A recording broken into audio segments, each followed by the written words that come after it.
Life Unscripted with Kevin Shook. Welcome to Life Unscripted. This is Dakota Collins. He is at Earlham College. Mm-hmm.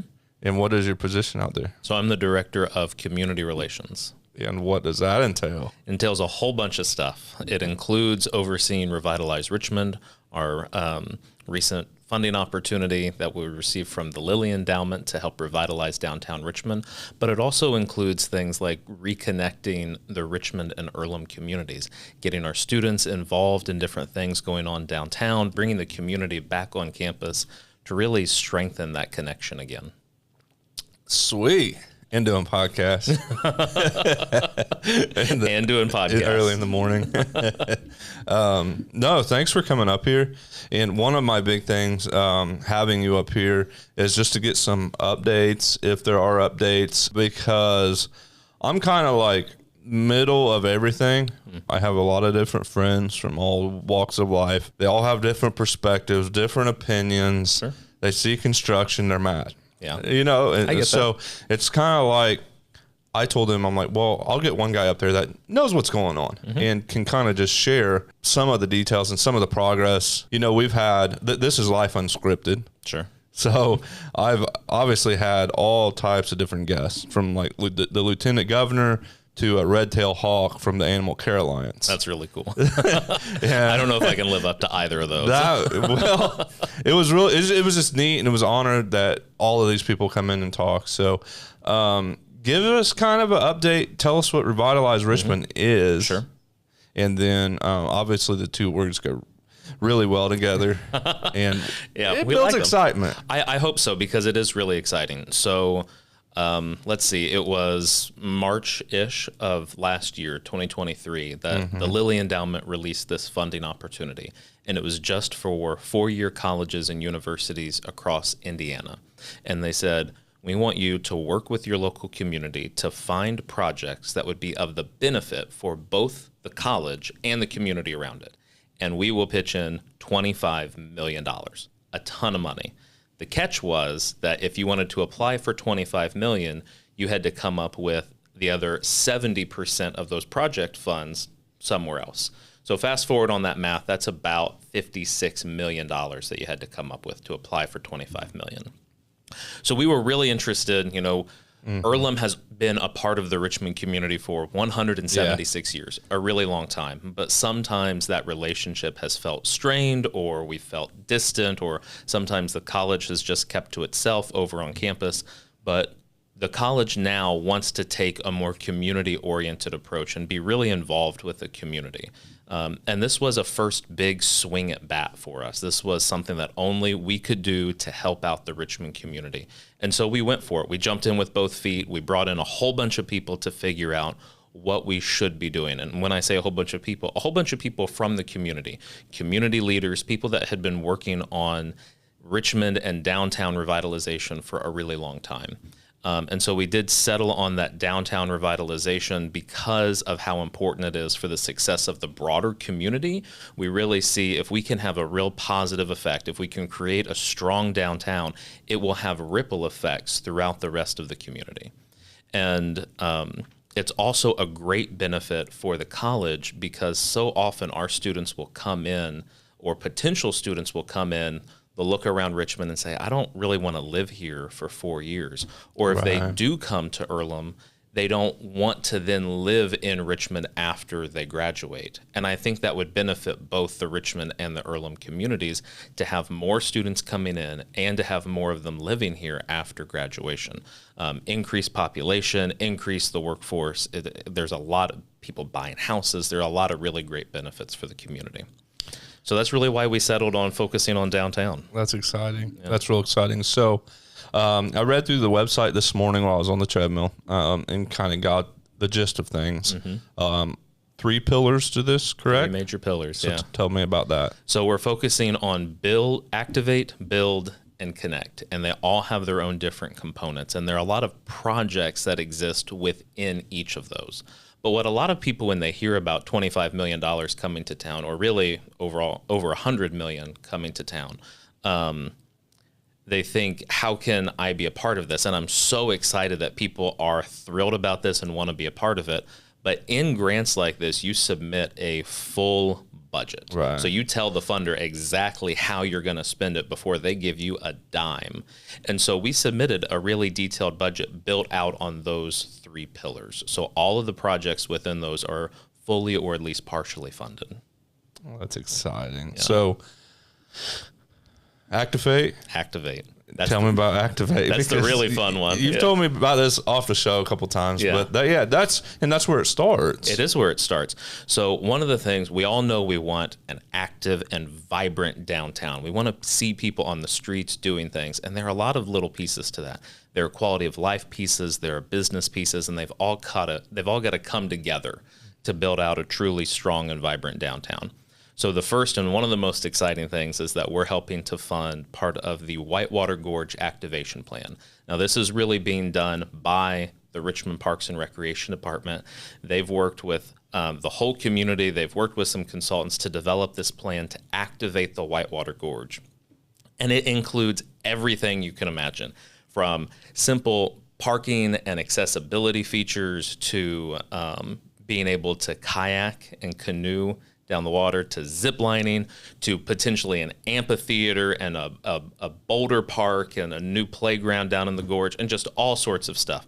And so with the completion of this plan, it will really transform the gorge into a true destination. People are going to come not only to Richmond, but from Richmond.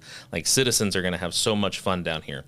Revitalize Richmond is funding a portion of that, really focusing in on improving the waterway so that people can kayak and canoe, and partnering with a third party to do zip lining.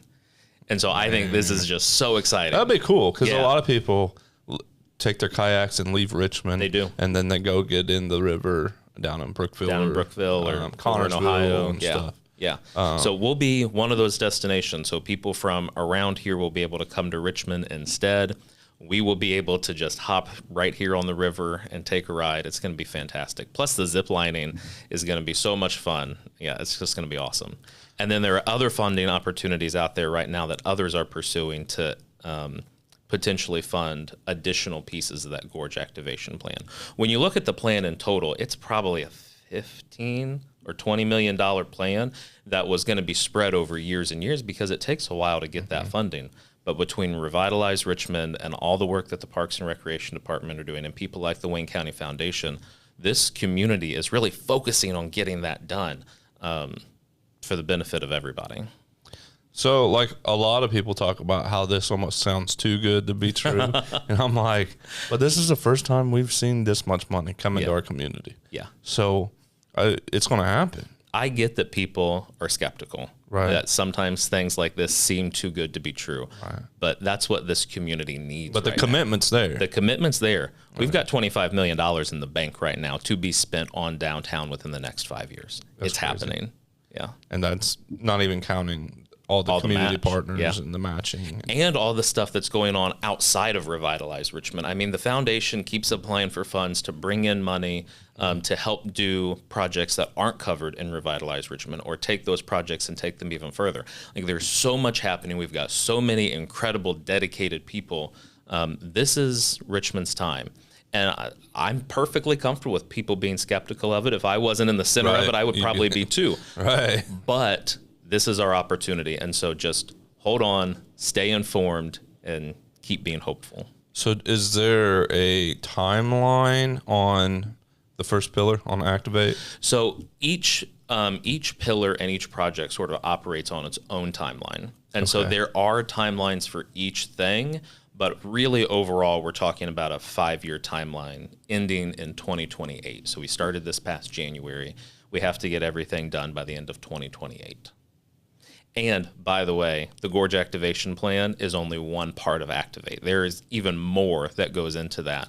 So we know that downtown, in order to be successful, has to have cool, vibrant, exciting businesses downtown. And we already have several. There are really incredible business owners doing remarkable things through a lot of adversity, and I have so much respect for them. But in order to help them be successful, one of the things we need to do is bring in more. So we want to do that in 2 ways. One is through empowering more local budding entrepreneurs. If somebody's got a business idea, we need to be able to connect them with all the resources, give them all the help and assistance they need in order to be successful.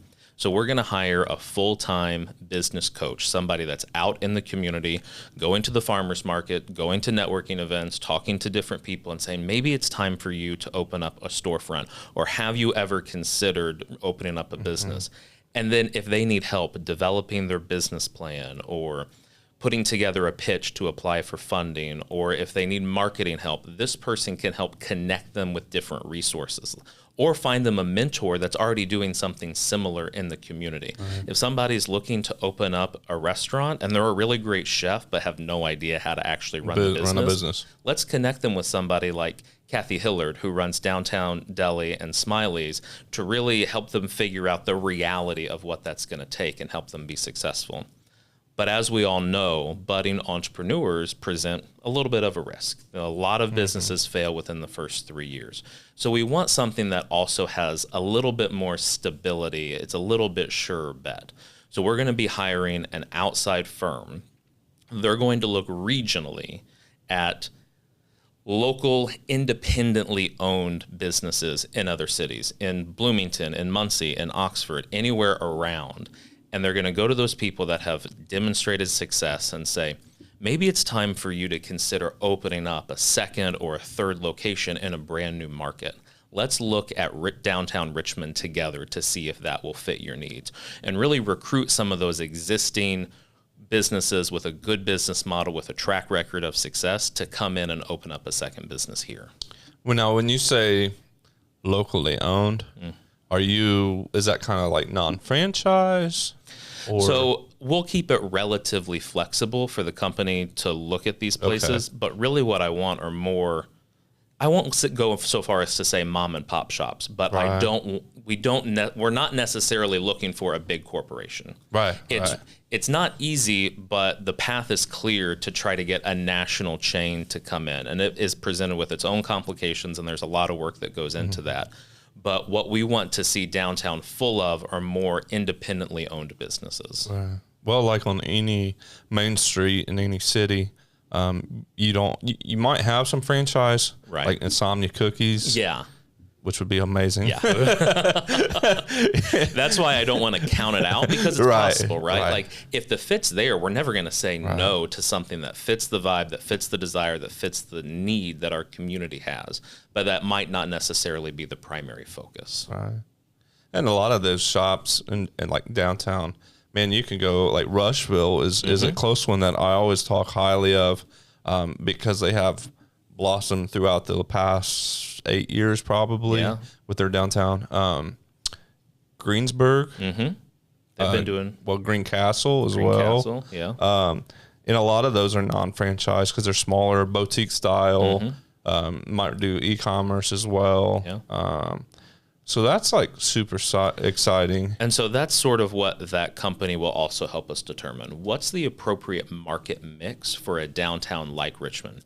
How many restaurants do we need, and what kind of restaurants? How many e-commerce business? How many office businesses? What is the appropriate market mix for our area? And then working with that business coach, the business coach will secure some, the retail recruitment piece will secure some others, so we can really start building that from the beginning. So is there a time frame on that? That's a lot. It's a lot. I feel like that's a lot of research. I am trying to get all of that started very soon. The path to this moment has been a little challenging, more than we anticipated. There was a lot of stuff to do on the back end that we knew was coming, but we didn't really know quite how challenging it was going to be. So anything from setting up the chart of accounts on the back end, to figuring out our processes, to getting agreements with all of the partners that we're going to be funding, to hiring people. I was in a different position at the college and was supposed to take on community relations starting in January, but because of different things, we had a big event, we had to find my successor. I didn't get to transition until May. And so a lot of these things have just changed our timeline a little bit. So the best answer that I can give to that question is, ASAP. ASAP to be determined. Yeah. When you see it. Yeah, I'll let you know when it's happening. Well, I've talked to some developers, and that's talked about some of the projects that they're going to be working on. Some of it, including some of this grant. And it's really fucking exciting. Yeah, it is. Like, It's awesome. And you know, like the building we're in right now, it's not going to see this wave. And it needs to, but it's not its time right now. Sure. Which It's is a really cool building. I know, It's and awesome. and I would have to try to recreate this same exact room Right. elsewhere. But we'll talk about a new location another day. But so that's what I like to convey. The message today is like there's like some really cool things that's about to happen down here. Yeah. And seeing the phase two of the bike loop almost done. You know, people were kind of discouraged because like last year it saw a lot of hiccups with construction and being torn up and stuff. But I tell them just like, hold on, because I don't think they realize what's about to happen. I think so too. Yeah. And construction, no matter where, no matter when, it's always a drag. It's always terrible. It's always a challenge for business owners. And so we as Revitalize Richmond, we as the city should be doing everything we can to make that as least challenging as possible. But it's always going to be a challenge. It's going to be there. But what we need to do as a community is embrace the fact that these business owners need our support. Right. Even during construction, even though you might have to walk one extra block instead of just the half block to get to where you're going, still go. Still go, park in the parking garage. It's perfectly safe. There's a great place, no matter where you're going, to find a spot and go patronize these businesses because they really need our support. So if you care about downtown, if you care about downtown businesses and you want to be involved, no matter what the circumstances are downtown with construction, make sure you're going to your favorite places. Go to the deli, go to Susie's, go to Ply Creatives. You need to continue to patronize these businesses. And so that's what I tell each and every person when they say, how can I be involved? How can I help? Just go downtown. Go downtown and shop and patronize places. I love it. You mentioned the parking garage because we'll go to Indianapolis and walk blocks and not even think about it. Not even But think about it. here, you know, social media being social media, you see parking complaints, and it's like they just put new lights, cameras. Like this parking garage is amazing, and you don't have to pay. You don't have to pay for any parking downtown, which is just unheard of anymore, even in cities our size. Right. Like I'll go anywhere to a similar size city and you've got to pay for parking, Absolutely. especially on the street or in a garage. And you look at, a lot of people think the parking garage is unsafe. You know, it can be a little dingy sometimes. It's a little dirty. It's a parking garage, for goodness sake. But you look at the police data, and no calls get made from the parking garage. There are no crimes happening in the parking garage. Kids skateboarding, and Kids- I'm usually there's one a of little them on graffiti the one sometimes. wheel. I'm usually right in the middle of it on my one wheel at 39 years old. It's fun. You gotta be careful. It's fun. I know. I fell quite a few times, but and it's a lot of photographers use it for. It's a beautiful place. Oh, it's a great spot on top. Yeah. For photography.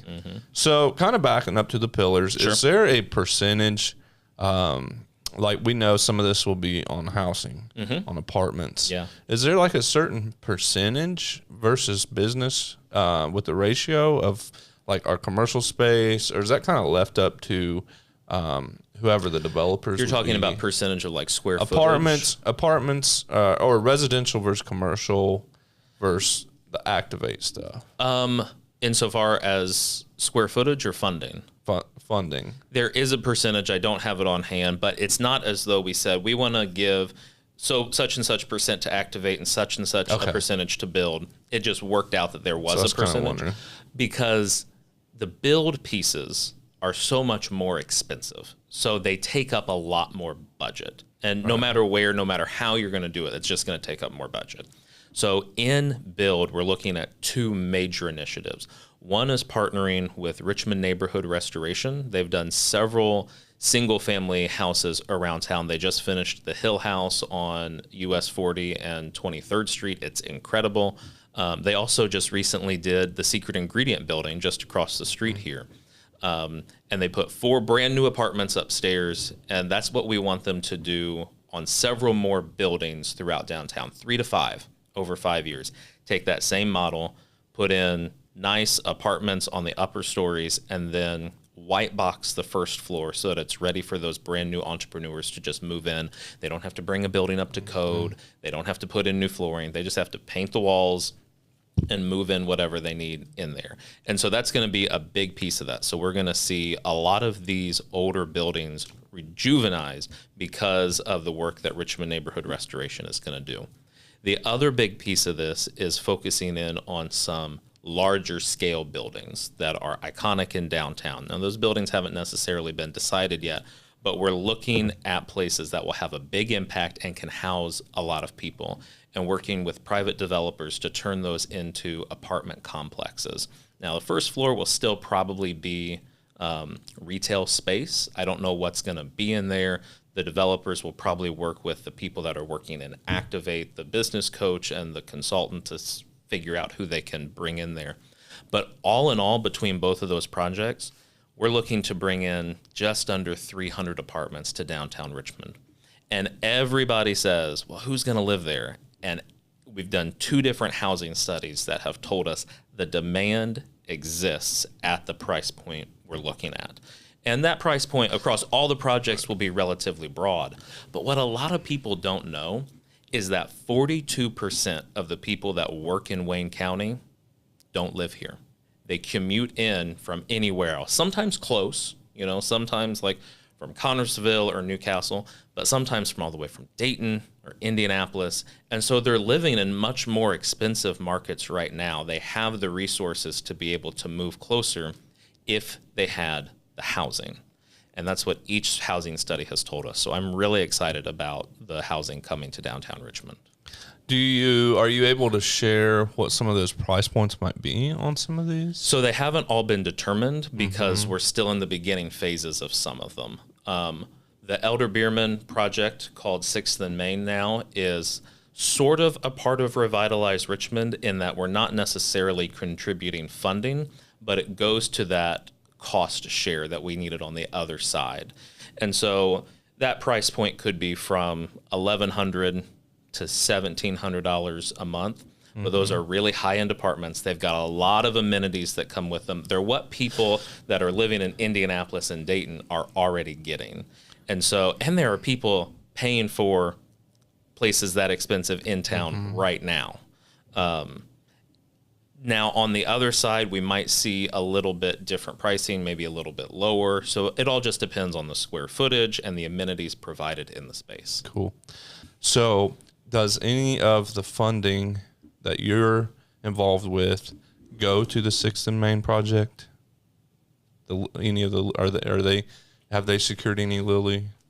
No. So that project is already completely funded. We are only counting the money that is spent on that project on the cost share. So I mentioned that in order to apply for that $25 million, you had to find $56 million in other funds. Well, we were very lucky because this community is incredible, and we found $83 million instead. But part of that Elder Bierman, that 6th and Main project, counts towards that $83 million total. Downtown is going to look and feel so different in 5 years.